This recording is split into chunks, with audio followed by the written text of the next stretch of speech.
এই ভিডিওতে আমি আপনাদের দেখাবো কক্সবাজারের সেই আইকনিক রেলওয়ে স্টেশনের ভিতরের দৃশ্যগুলো।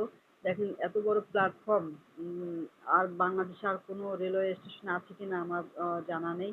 আমি আপনাদের এই বড় প্ল্যাটফর্মের যে কক্সবাজার এক্সপ্রেস যে ট্রেনটি ঢাকার উদ্দেশ্যে 12টা 30 মিনিটে রওনা দেবে, সেই ট্রেনের ছবিটিও আমি আপনাদের সামনে ভিডিও করা ধারণ করেছি।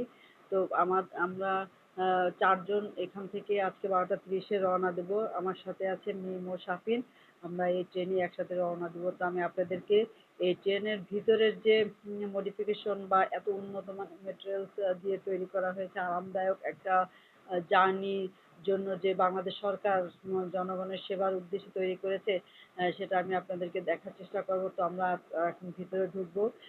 দরজা জানালাগুলো সবই অটোমেটিক এবং উন্নত মানের প্রযুক্তির সমন্বয়ে এই রেলওয়ে স্টেশন রেলওয়েটি তৈরি করা হয়েছে, ট্রেনটি তৈরি করা হয়েছে। এর ভিতরে যে সোফা বসার জন্য যে সোফাগুলো রয়েছে তাও খুবই উন্নত মানের এবং আরামদায়ক, স্লিপার সিস্টেম। তো এর ভিতরে এসির ব্যবস্থা রয়েছে। তাছাড়া পরিবেশটাও অনেক সুন্দর এবং পরিপাটি একটা সুন্দর নান্দনিক ডিজাইন দিয়ে এর ভিতরের রেলওয়ে বসার ব্যবস্থা করেছে। এখন ট্রেন ছেড়ে দেবে। তো ট্রেন ছেড়ে দিয়েছে, আমরা ট্রেন থেকেই বাইরের ভিডিওগুলো ধারণ করেছি আপনাদের জন্য। তো দেখেন এত সুন্দর সবুজ শ্যামলিময় যে এই প্রাকৃতিক সৌন্দর্য আসলে আমাকে খুব আবেগ বা আপ্লুত করেছে। আমার খুব ভালো লেগেছে।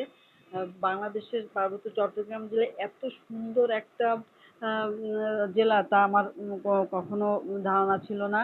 তো এবার যে আমার খুব ভালো লেগেছে, আমি আরো কিছুদিন থাকতে চেয়েছি, কিন্তু এত গরম আর মানুষের ভিড় যে পরবর্তীতে চলে আসতে বাধ্য হয়েছি। তো যতদিনই ছিলাম খুবই ভালো লেগেছে। আপনার